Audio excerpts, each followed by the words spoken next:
Um, thank you for being here. Here I am in the in my junkyard studio in Spain. I'm in the midst of. I've just finished the third episode of the volume two of uh, Ant, and it's really powerful. Whew, it is seriously really powerful and working it fast because I've finished three episodes. That's like three albums in 2 weeks. I'm now about to do the next three in 2 weeks because that's my schedule. I've got to leave here on the 16th of August to go travelling points west. So I am in this kind of really deep space of using frequency. Oh, talking of which, I'll put it on in a minute. I've kind of fished out a frequency design that I've been working on, where it's just that we just hear the frequencies, and it's really quite remarkable because I discovered this years ago. I'll stop waffling in a minute. I'm just going to warm up to the thing.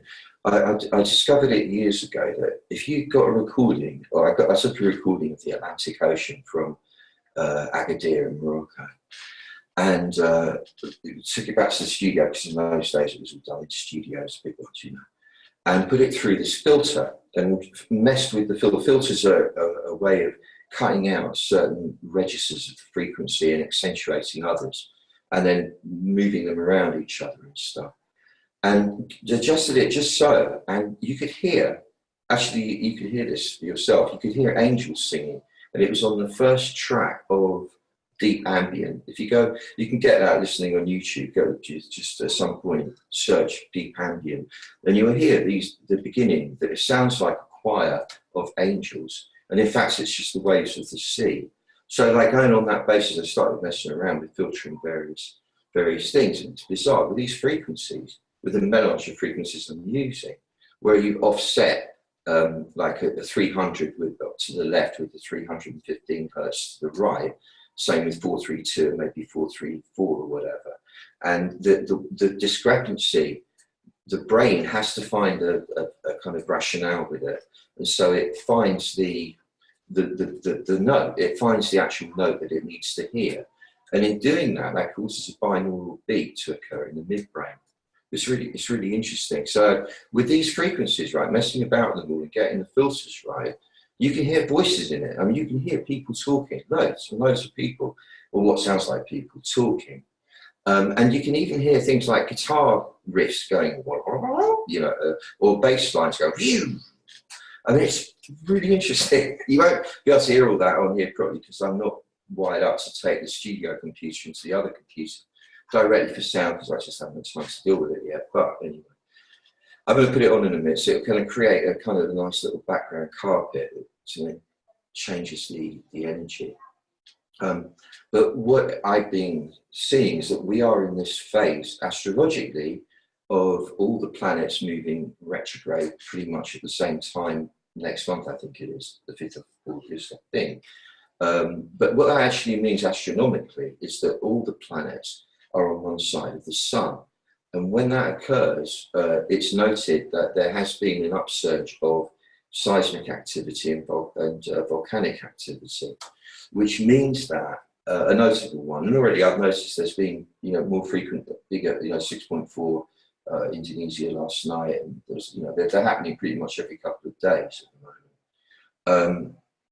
This is not obviously not just going to affect the magma of the planet, you know, underneath us. It's going to affect the magma within, as it were. So like the fluids of the body are going to be going through a bit of a tectonic plate shift, if you like. That then affects the mind and the way that you're seeing, the way that you're feeling what you're seeing.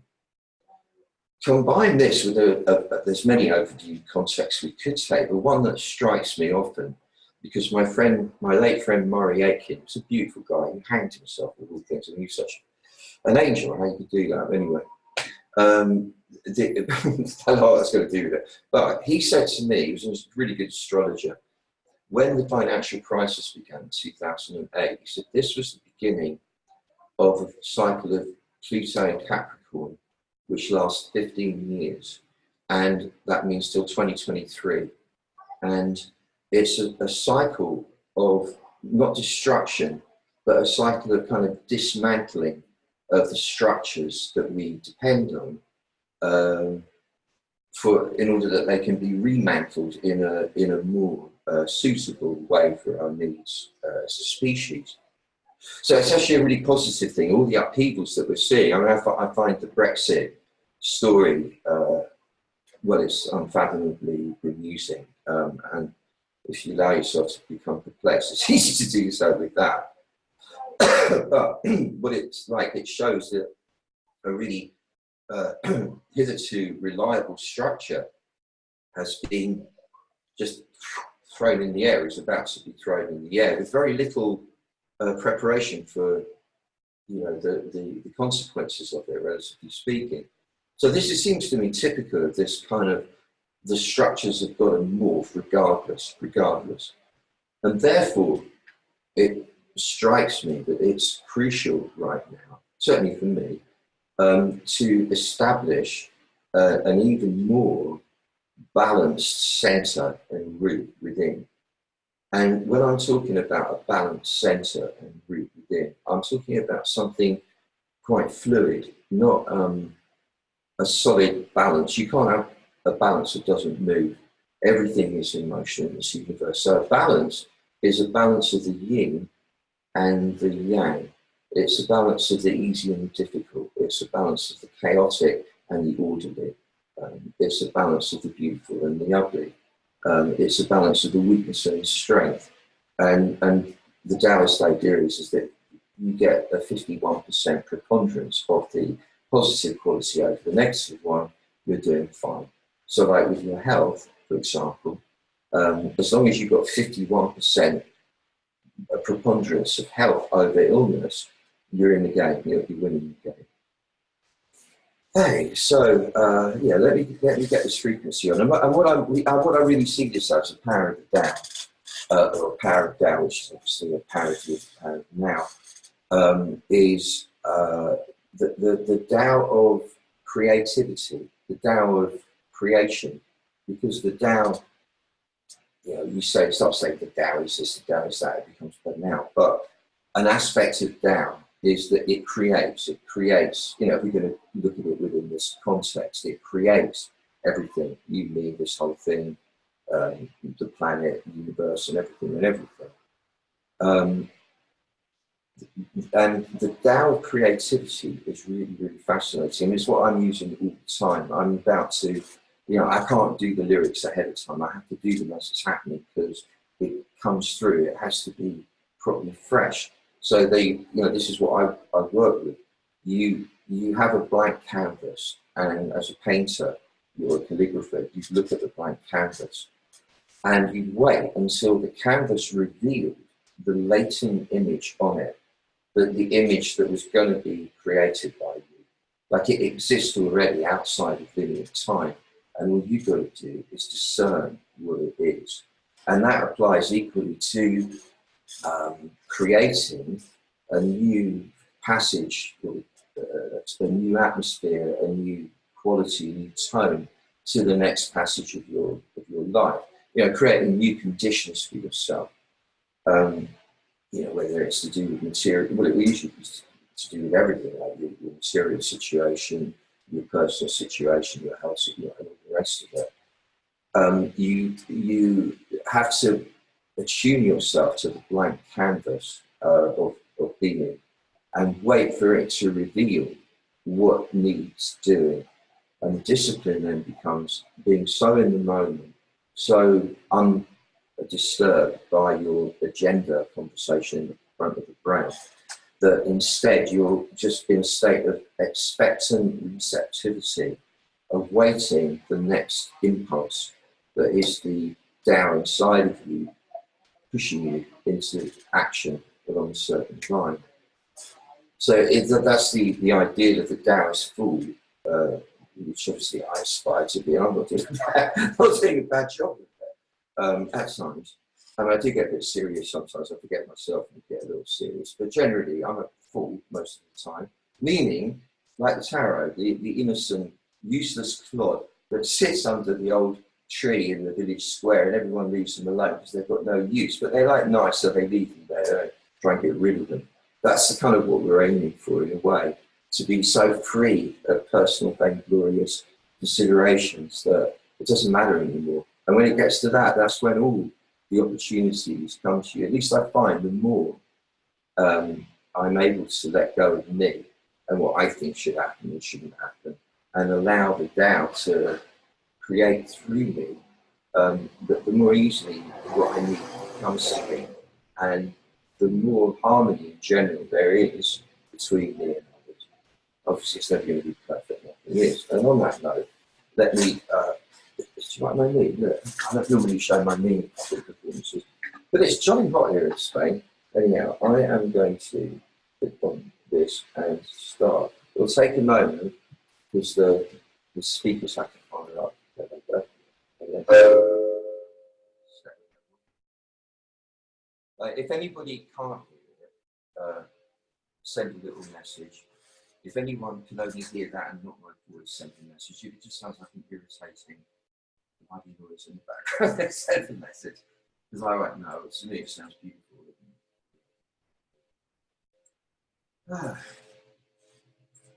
So allow yourself to, you can keep your eyes open if you want, or you can close them. If you keep your eyes open, like you focus on the screen, but as this message saying,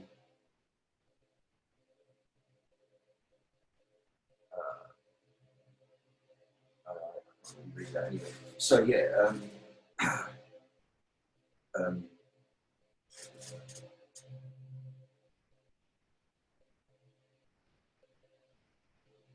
I can't hear any of the music, right? I bet you can hear it now. You can hear it now?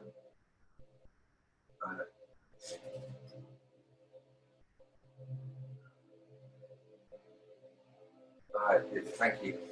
Okay, so yeah, if you are with your eyes open, take the opportunity to watch from the back of the head, to observe from the back of the head.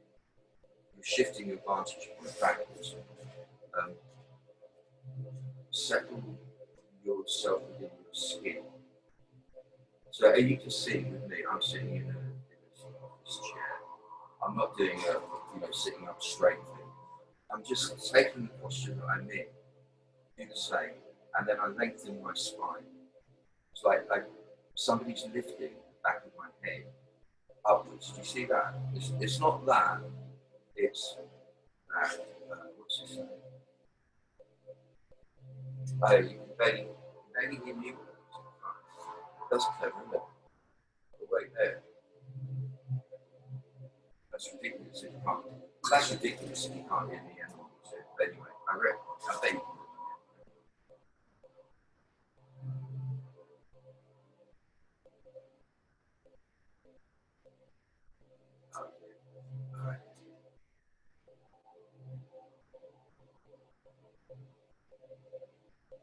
It's really difficult doing this on my own. I need to kind of sort something out here with a bit of help. You have to bear with me, wait a second. It'll just take a little while. Ew, how embarrassing. How jolly unprofessional. Fuck it, who cares? It's Sunday, isn't it? And, oh, I know why. I know why. You know why? I was all prepared, right? But instead,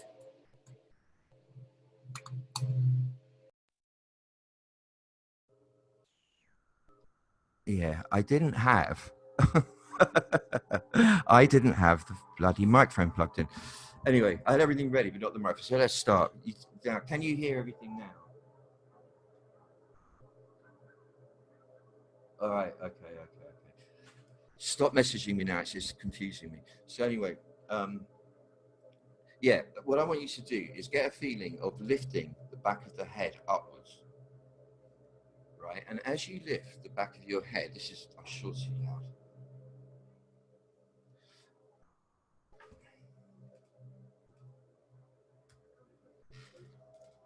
As you lift the back of your head, I want you to drop the shoulders and broaden out across here. And get a feeling of broadening out. Feel your shoulder blades behind and picture yourself as an angel with a pair of massive wings attaching to your back. And feel the wings like big, like going up there and then hanging down and causing the shoulders to have to open out. Allow the breastbone to raise up. And notice that as you do that, you want to arch your back. Don't arch the back. Push the back backwards instead. So you push back into your kidneys. And wait a moment as you do that. And you'll feel your kidneys feeling acknowledged somehow. As you push back into them, they like being squashed a little bit like that. It makes them relax a little bit more. And when the kidneys relax, your vitality gets pumped much stronger around the body, because it's your kidneys that are responsible for regenerating the energy and recirculating it constantly.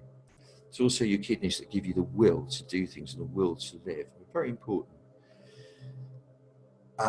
Now, at the same time that you're doing that, let the chest in the front open like a pair of sliding doors opening to reveal right in the middle here, like an opening, which reveals your beautiful heart, the beauty that is you, that is your soul, that inspires love in others, the beauty in you that loves others, the beauty in you that receives kindness from others, the beauty in you that gives kindness to others. See it as an effluence of beautiful rose gold light just radiating from you, all around, behind you, above you, below you, all around. And while you're doing this, notice that in the front of your brain, where the internal narrative occurs, there'll be a tendency to debate this, to question it, to validate it, evaluate it, whatever.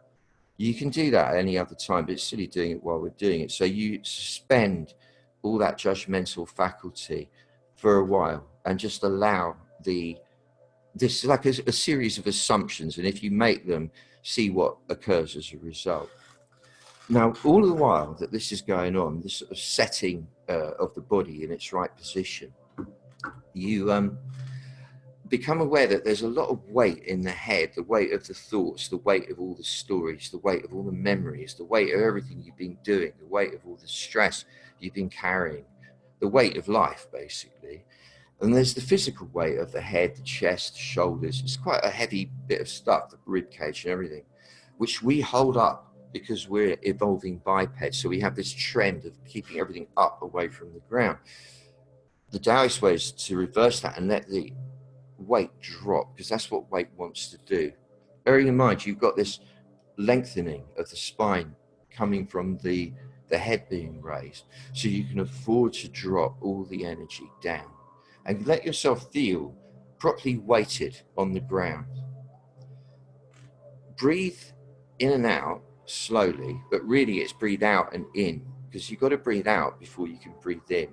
So you start by pulling the muscles of the belly back towards the spine, and that pushes the air out. Then you let go of the belly, it expands and the air rushes in of itself. You breathing out is your gift of everything that's happened in your life to now, to the universe, to be reconstituted, recycled.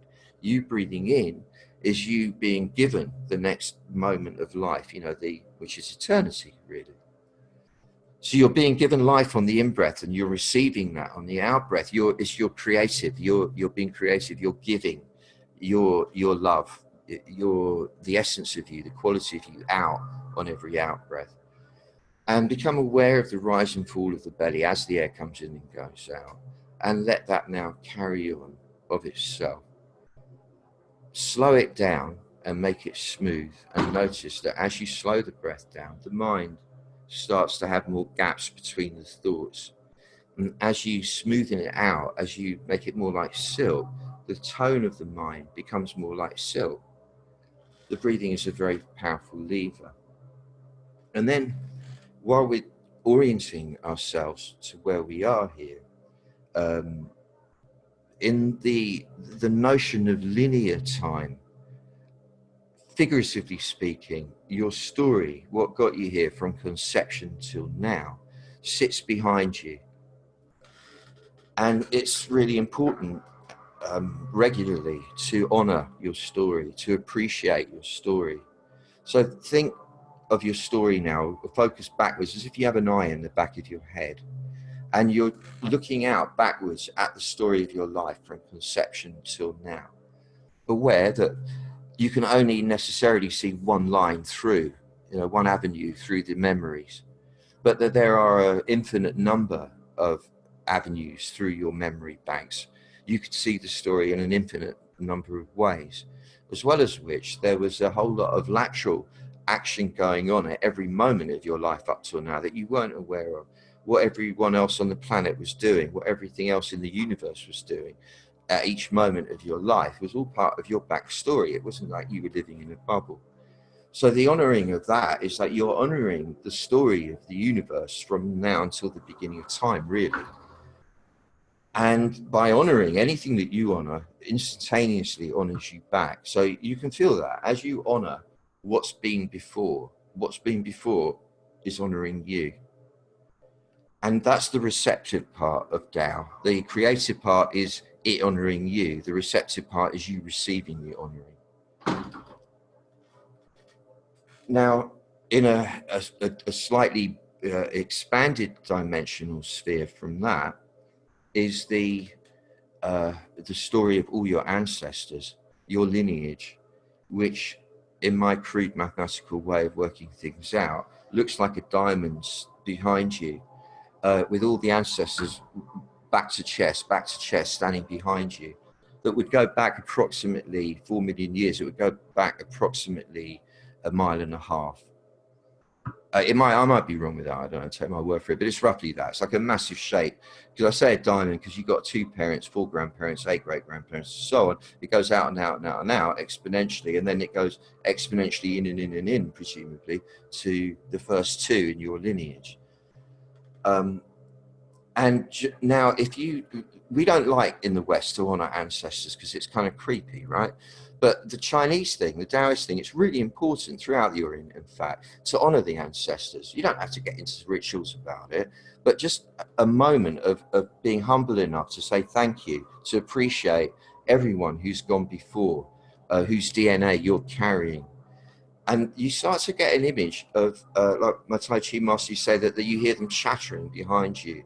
And I experience it as like one guy back there somewhere, and another one way back there, and another one over there, and another one. They're kind of trying, hey, like kind of getting my attention in the queue, because they're like the ones that I'm most like, on a cellular level, a genetic level rather. So honor the ancestors, your ancestral lineage right now, those who've gone before, in whatever way you can, just with your heart, just acknowledge, thank you.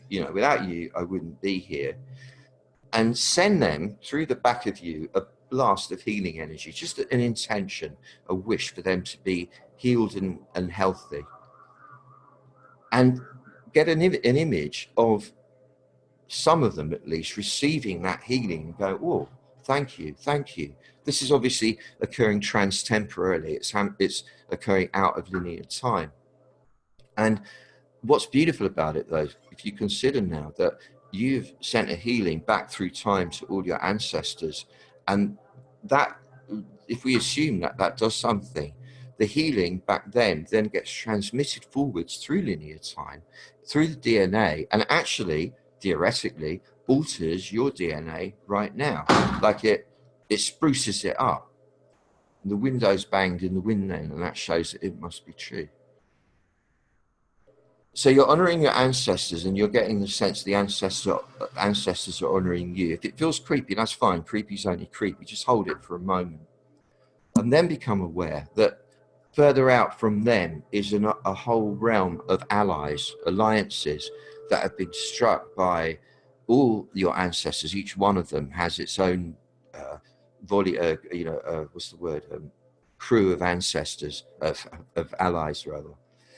Including you have your own allies that you struck in this lifetime, and they form what you can see as a heavenly host of helpers, invisible helpers that stretch out to infinity on either side of you, above you, behind you, in front of you, protecting you, like those images of a host of angels moving through the sky. That's kind of how it seems that you have helpers in infinite number.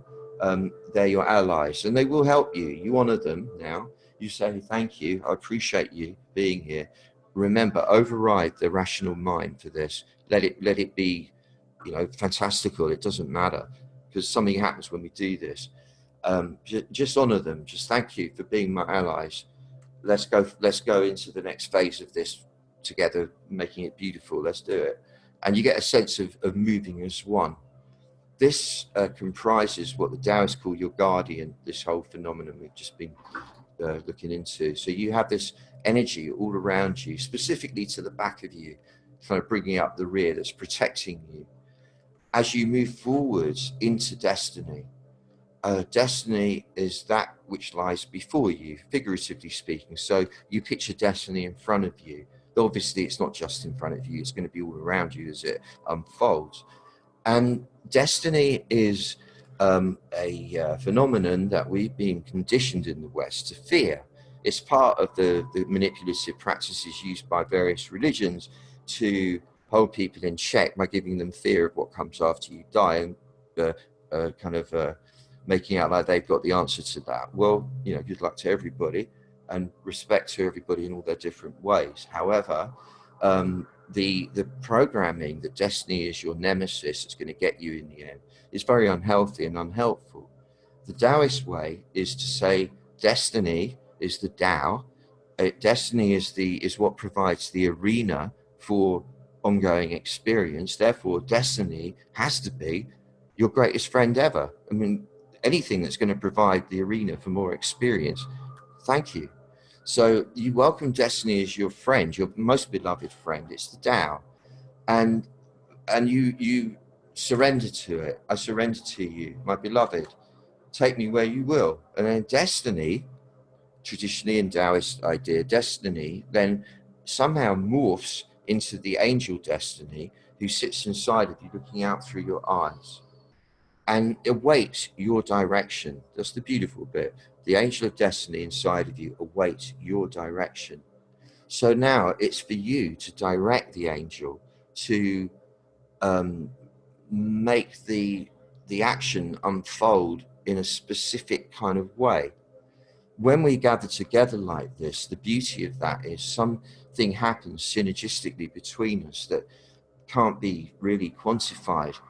But there's an exponential multiplication of the power of intention when we somehow more or less align our intentions towards a certain outcome.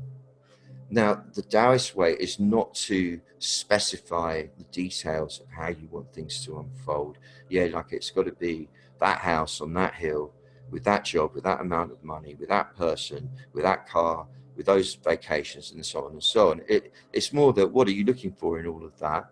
Well, I'm looking for feeling comfortable. I'm looking for feeling proud of myself. I'm looking to feeling comfortable with my fellows. I'm looking to feeling fulfilled and satisfied and safe and sound and all the rest of it. And so you then intend for those qualities to be your experience, and for everything that is required to support that in a material sense, in practical sense, to be provided for you. And without doubt, the Tao will provide whatever you need to support the state that you bring about by your intention.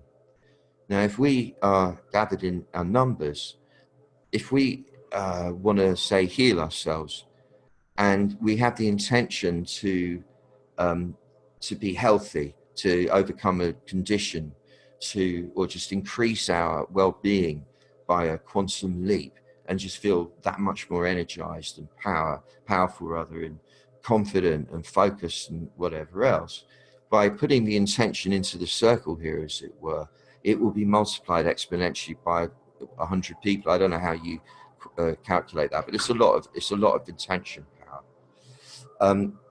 If you want to bring about an upsurge of financial wealth, then you hold that intention, bearing in mind what you're doing is you're wanting that so that you can feel a certain way. You want to feel free. You want to feel like you have options. You want to feel whatever else you want to feel because of it all. And you let that intention be the one, and then whatever it takes to support that will be provided. Like the money for that required for that will be provided. but if you then want to send a healing to somebody in this group, perhaps even, I have a few people that I think are here that I'm going to be putting energy their way specifically. I don't have to say who they are. But also outside of the circle, there are people that I know that are in, well, I'm always helping a few people in quite dire conditions. So that I know a few people that I want to send energy to. One particular person who's, actually I will name, who's Whirly, who runs the support at the site, who's been working flat out, and I want to send her a blast of strength to recuperate, or the site may fall down. No, I'm kidding. And then if we are to galvanize our intention and send it in a focused stream into the collective mind of humanity at large, we can then instill the qualities that we wish to see in humanity prevailing at the moment. So a kind of, more availability for dialogue, genuine dialogue, not this reactive, stupid headline dialogue that people seem to, be doing at the moment. Not the dialogue of being offended and blaming and having to say sorry and all that nonsense. And I say nonsense because it is. It's really a distraction from the big picture going on. Maybe a collective increase of common sense so that the focus gets put more on the really important issues such as climate change, which, as you can see from this summary, is really happening and increasingly so. There's going to be a big melt off of the ice on the poles, especially in the northern hemisphere, on the North Pole right now. Sea levels are rising. That whole thing. We need to be addressing that more than anything, actually. And where the leaders are feeling not derided all the time and not mistrusted all the time, but maybe somehow, even if you don't agree with what they're doing, given some kind of emotional support so that they lead a bit better with a bit more confidence and start to make more balanced choices, perhaps, and so on and so forth. Also, that we're not relying on the nonsense of these political characters to be the leaders of humanity, because come on, really, are they? I don't think so. They look like they are, for sure, and maybe one or two of them genuinely, are plugged in properly. But really, I think the people who are leading the collective are the invisible ones that the people that you don't even know about. It's like us doing this now. This will be leading the collective in a certain direction in a very humble way. So, I would say that, the people with very powerful meditation power are doing more to lead humanity right now than the obvious people anyway. So, like a repositioning of us all so that we start taking more responsibility for our existence and collective responsibility, and we wake up a little bit in that respect and stop like running off like children with mummy and daddy kind of running the world for us. It's silly. It doesn't work like that. So taking responsibility collectively for what's going on. And I don't mean they're going out and doing demonstrating, because it's not really about that. I mean about just with whoever we're interacting in the moment, being the exemplifying the qualities that we want to see in everybody: kindness, nurturing, caring, understanding, empathy, wisdom, all of that stuff. We know what we want, don't we? We know what the kind of reality in this age of Aquarius, that the age of Aquarius promises. We know that we want to usher that in. And this session is to, therefore, use the creative power of Tao to bring about a strengthening of your core to withstand any turbulence that is in the cards coming up on a societal level, to access and channel for the good of everybody a set of various qualities, the noble qualities that we each have inside of us, to somehow activate those by a quantum jump, so that there's a surge of those qualities running through humanity, which by extension gives rise to some sort of miraculous unfolding of the story in a way that none of us were expecting, that turns out to be really beautiful instead of really ugly. To be able to send an exponentially multiplied strength to and a healing to anyone who needs it, and then to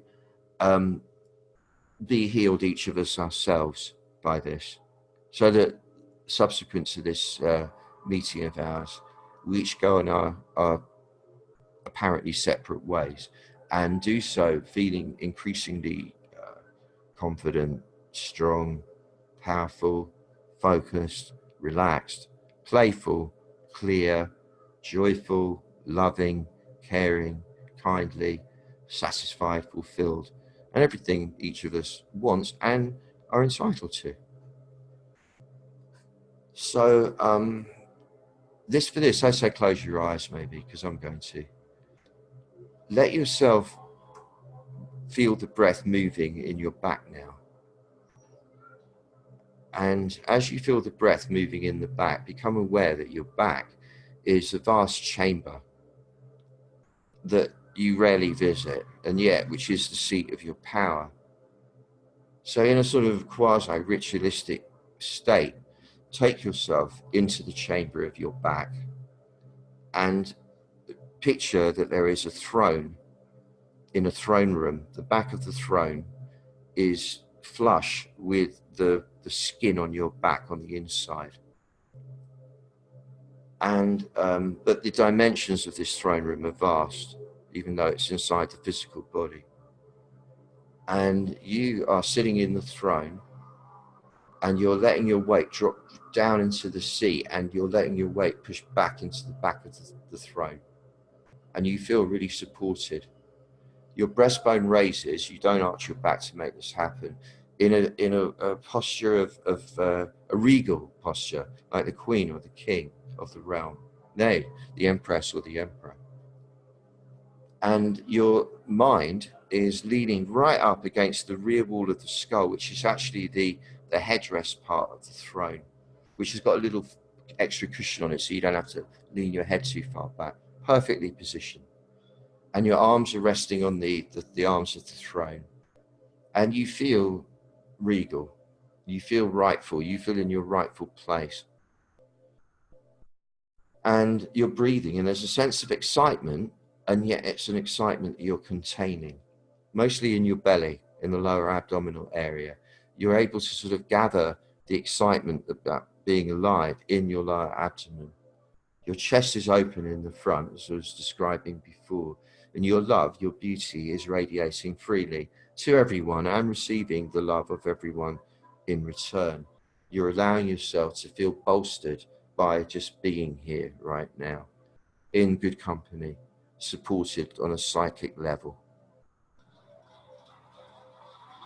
And in the middle of your back, like running up the midline of the back part of you rather, is your spinal column.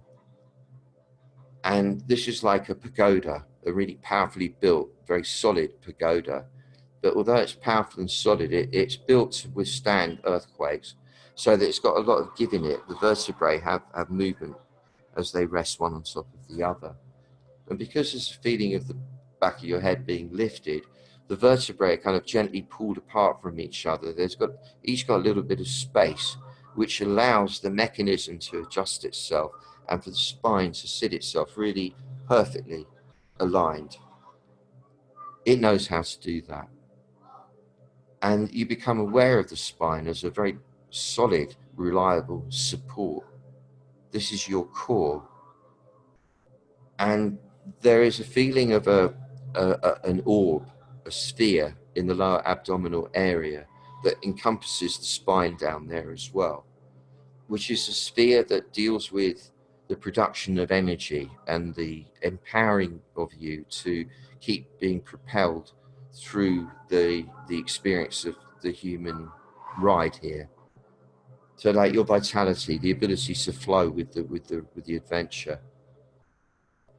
And in the around the chest area, there's another sphere which encompasses the spine at that level as well, which is the sphere that is in charge of all your human feelings of caring or aversion or attraction, so on. The love that you feel for being alive and for each other, for yourself, for everything. And then the middle of the brain, there is a third sphere, which is the sphere that governs consciousness and the whole process of the subconscious gathering all information throughout time and space forever and ever in every split second, and the conscious mind in the front of the brain filtering that down to fit within the parameters of whatever story or complex of stories you've created since you were born to explain reality to yourself.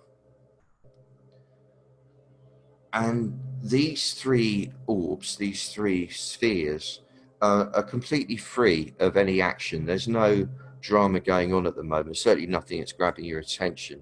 You know, it's like you've got the news channel up on your website, on your computer, but you're not actually you're not opening any of the stories. You know, you can see there's the headlines, you're not even reading them. You're just allowing it to be. It's irrelevant right now.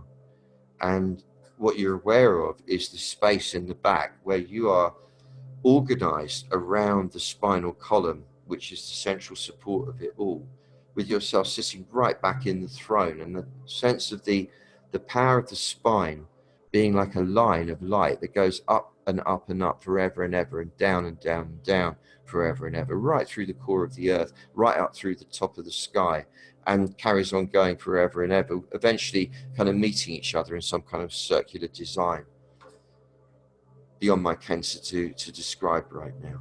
And across the chest, there's the crossbar. There's like another line of light that comes in through the left shoulder, through the middle of the chest and out through the right shoulder, and vice versa. And these lines that go across the chest also go on into infinity and eventually curve back round and meet themselves.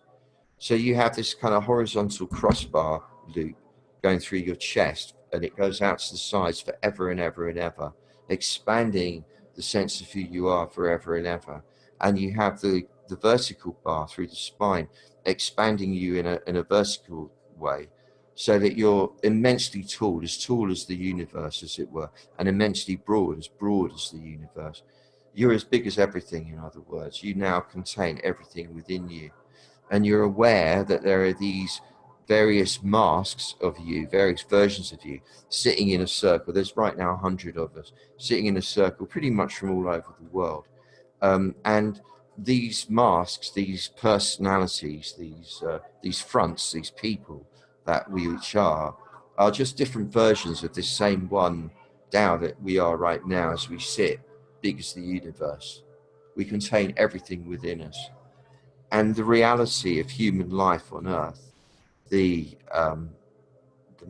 incredible busyness, the complexity, the transactions, the doings that are going on in every split millisecond between 8 billion people is really unfathomable. And yet, from this space of hugeness, if we contain that within us, you can see it inside of you. So it's like it sits within the spheres inside of you.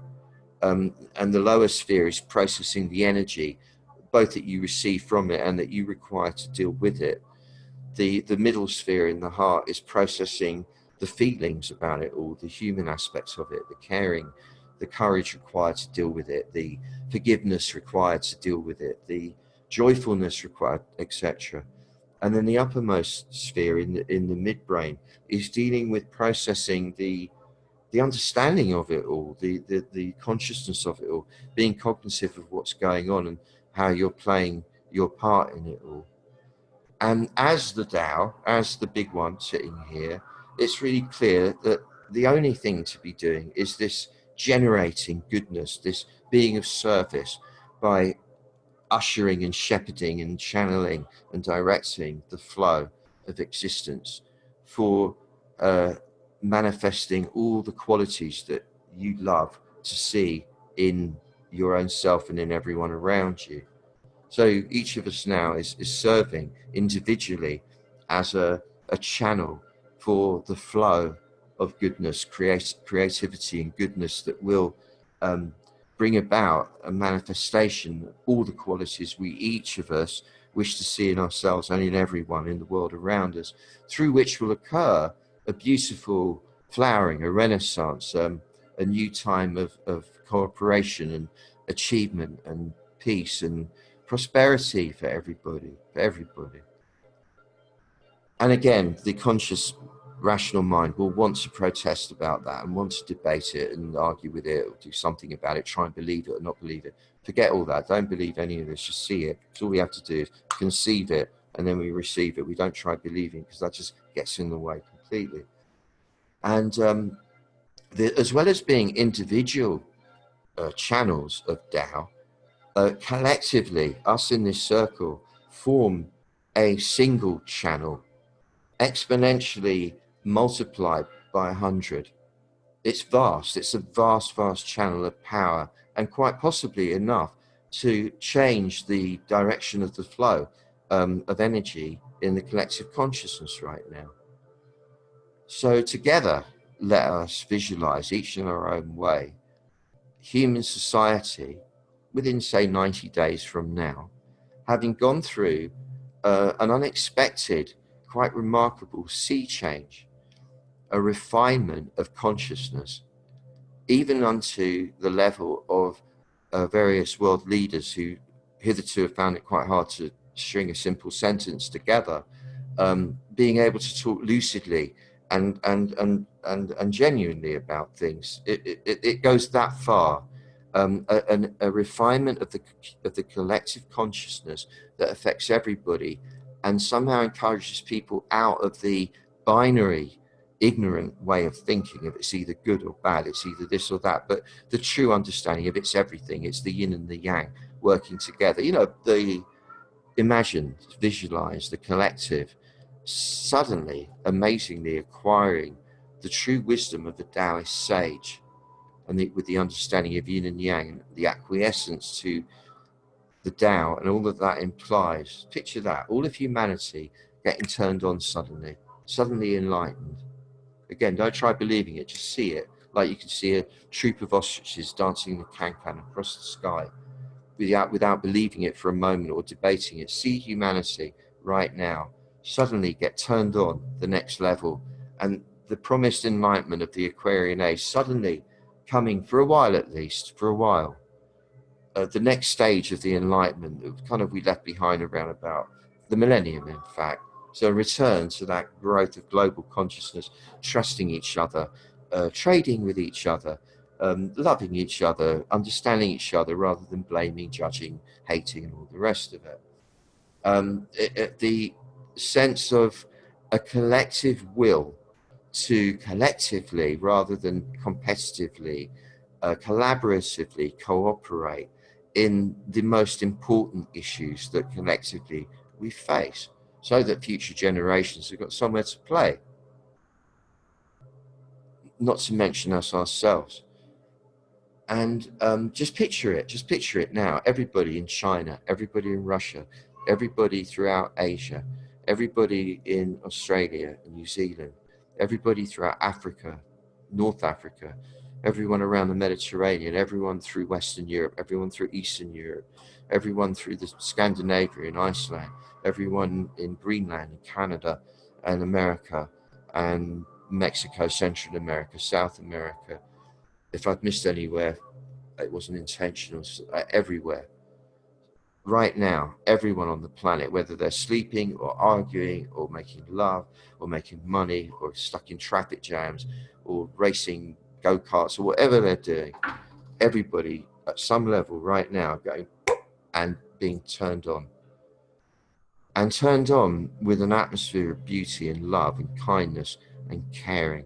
And not politically correct caring, I mean real caring. Proper, human, emotionally intelligent caring.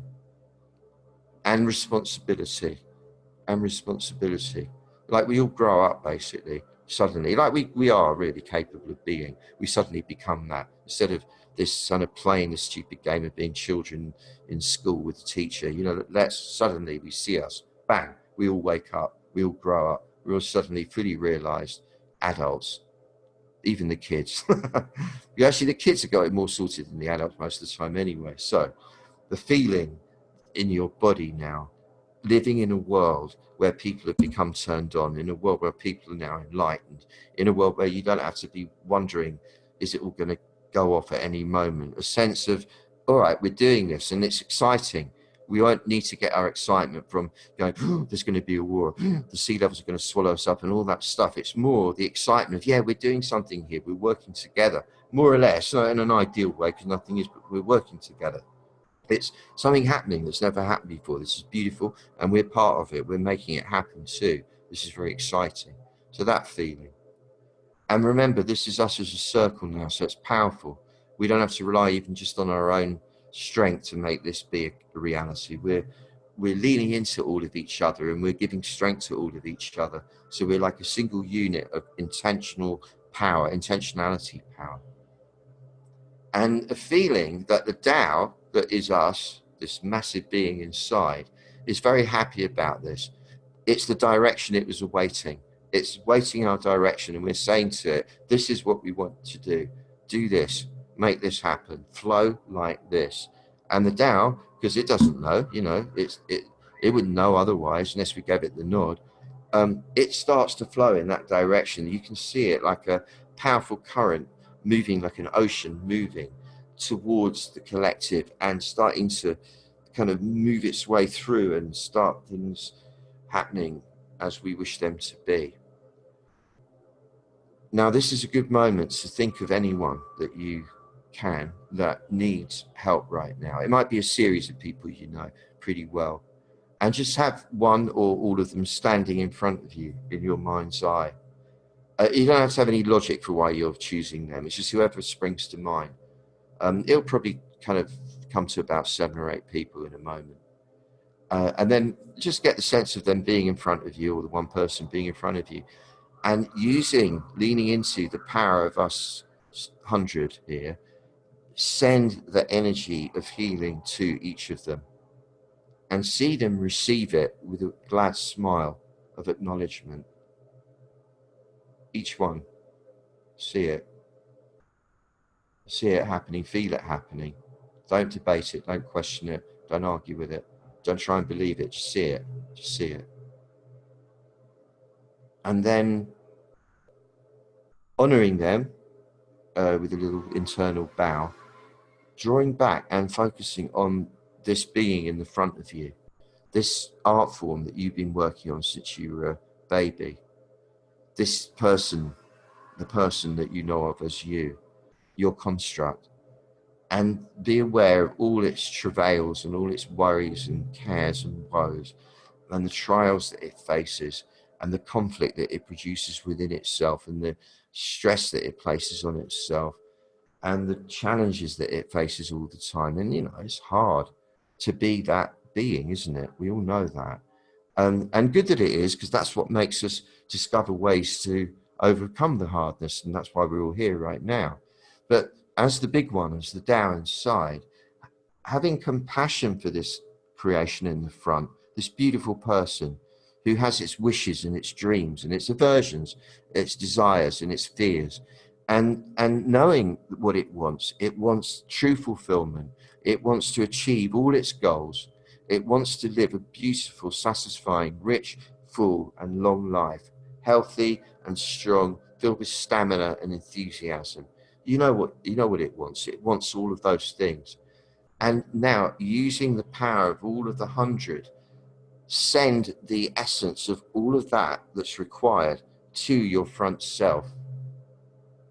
And feel the front part of you being suddenly turned on. Like it's been injected with a quantum surge of energy, of manifesting energy, creative energy. And you can feel it from the back of you. You can feel the front of you. Every cell buzzing, every cell woken up, every cell enlivened, activated, and really happening. You can feel a sense of a motivational force within, like a wheel turning inside of you. It's like a wheel that's turning, going up the back of the spine and down the front of the spine, up and down, round and round, in a forwards direction, quite quickly as well.